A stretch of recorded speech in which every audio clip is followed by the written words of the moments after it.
Welcome back to the Communication Mastery podcast with me, Mark Burlinson. This is where we unleash the power of understanding to build bridges and not boxes, because we understand that communication is the oxygen of teamwork. We all need communication to thrive in life and work. And in this podcast, we want to increase your communication mastery so that we can all learn to adapt to one another and be effective in our communication. So thanks for being here. Let's learn together. Hi there. This week I want to start out with a little example from my own life. When I first started communication coaching, I thought that my main task was going to be to help people to understand and internalize these 7 key communication styles that we talk about so often on the podcast. But actually, I found that there's 2 other challenges that have to be addressed as an even higher priority than that. The first is that understanding that we speak all 7 communication styles. So helping folks to see that they're not just one style. They're not just programmed to operate in the same way all the time. And then the second thing that's a higher priority than simply understanding the styles is learning to adapt. What I want to call this week's episode is Adapt or Fail, because I need to learn the skills of being able to adapt to another person as quickly as possible and as effectively as possible. Otherwise, I'm not going to succeed in my communication. Whatever communication it is, whether it's a customer service conversation or it's a sales pitch, or I'm simply trying to communicate with somebody significant in my life, I'm not going to succeed unless I've learned to adapt to how they need me to say what I want to say. And so that ability to adapt without pushing myself into distress, I've learned is probably the most challenging area, but it's also the greatest indicator of communication mastery for an individual or for a leader or even for a whole organization. The different groups that I work with, the different businesses, the different nonprofits, the ones who grasp the idea of being able to adapt and learning the skills of adaptation, those are the ones that are most successful at communicating effectively and grasping communication mastery. I was having a discussion with a sales professional the other week about how to identify a person's preferred style. Because in making a sale or following a lead, you want to be able to convey your pitch in a way that the person can best receive it. And so if I'm coming in with facts, but the person's much more about feelings, that's going to cause a disconnect. Or maybe this is a person who's very much wired for action and they want to get to the point. But there are 2 different ways of getting to the point. The one is to focus on what needs to be changed and what are we going to do about it, that very courageous action focus. And the other is much more practical. Well, how are we going to do this? And when are we going to do that? And those 2 action focuses are very different in the way they receive information. And so this particular sales professional was saying, yeah, I had a client the other day who really wanted to know every single step. And it really took everything in me to be able to show them the progression and the time scale of what it was we were trying to offer them and sell them. And he said, if I'd understood what we're talking about now, it would have been a much easier conversation. So it really took us back to adaptation. American business wastes billions of dollars every year on miscommunication. If you're ready to change that trend, invest in communication IQ today, because it will give you a great return in terms of employee alignment, retention, customer engagement, profitability, sales outcomes. All of those areas will grow as you understand the science of communication. So go to my website at markburlinson.com, click on the business button, and let's have an introductory chat today about how I can help your business be more productive by enhancing communication. I was in a networking meeting the other week as well. This was last week. And I was talking to a service company owner. He's got folks who do home services, different things. They come in if you've got an emergency, that kind of thing.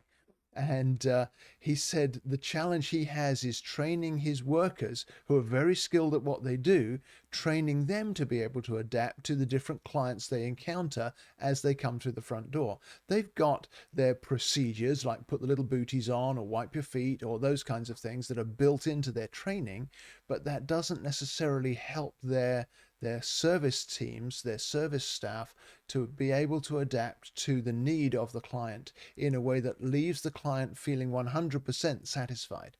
Um, he was giving me the example of a client who'd had, I think, a plumbing issue, and in this case it was a success because the service rep who went in understood that this particular I think it was a gentleman, was very emotive about this issue, and he was able to dial up his emotions and to connect with that emotive, show that he cared, that he wasn't just going to fix the problem, but he cared about the feelings the man was experiencing because of the problem.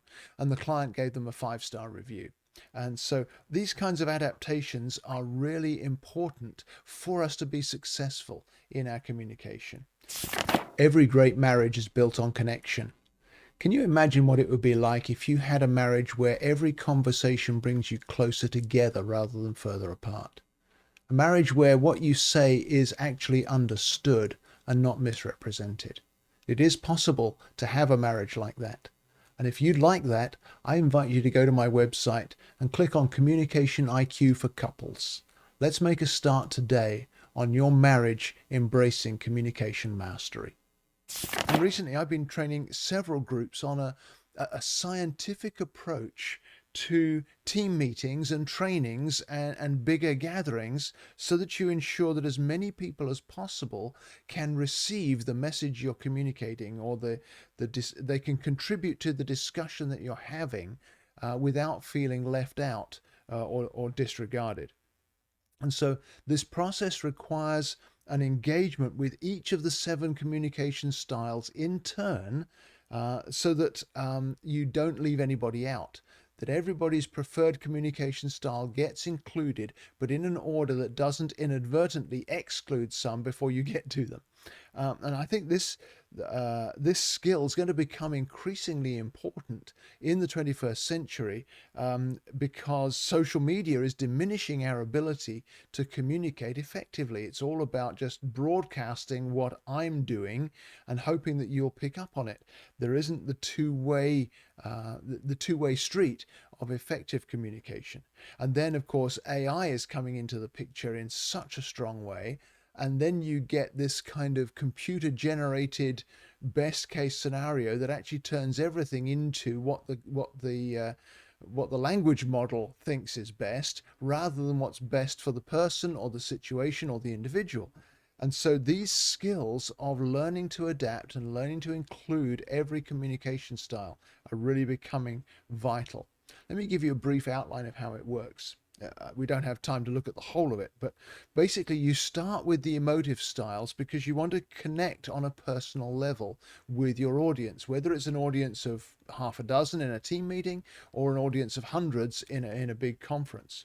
So when you're connecting on a personal level, you want to beware of slipping into any kind of complaining or criticizing at the start of your message, because those are the kinds of ways of expressing myself that cause distress on an emotive level. And I don't want to cause distress. I want to rephrase what I need to say. Even if I've got something negative to say, I want to be able to rephrase it in a caring, encouraging way so that I can make an emotive connection with those feelers in the audience. Here's an interesting fact about the languages. The responder language is probably the most passionate of the 7 languages.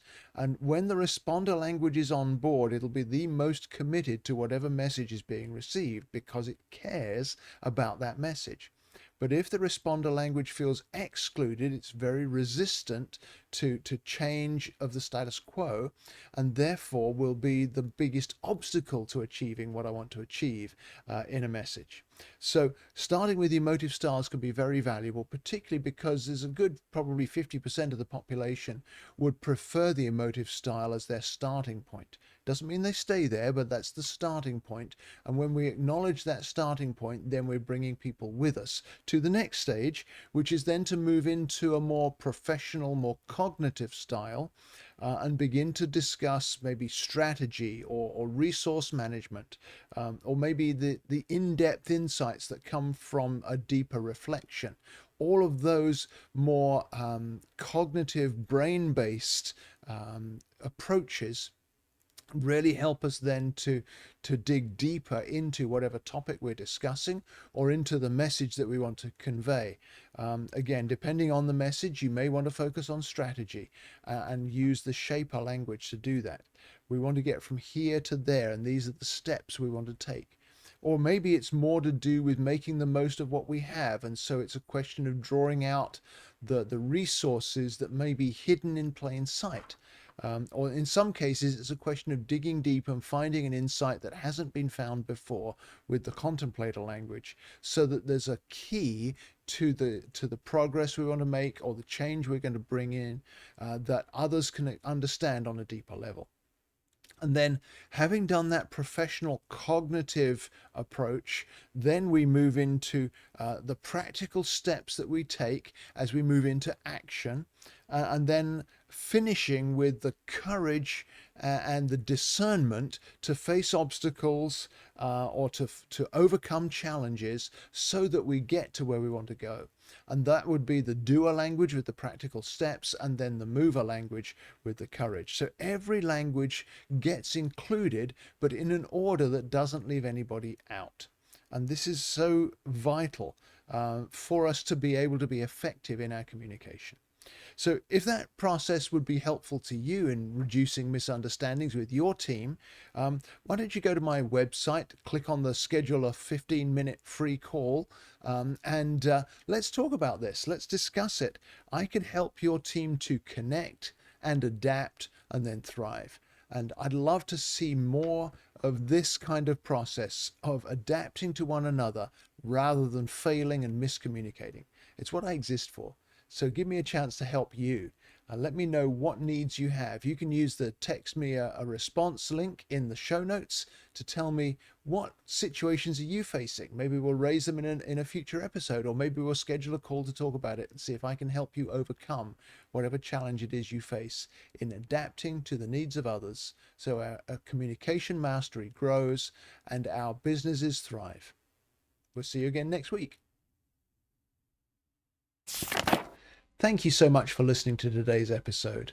It would mean a lot to me if you'd rate and review the podcast so it helps more listeners to find us.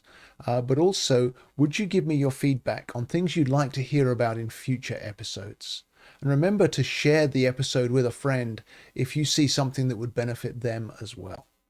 You can reach me with feedback through my website at markburlinson.com.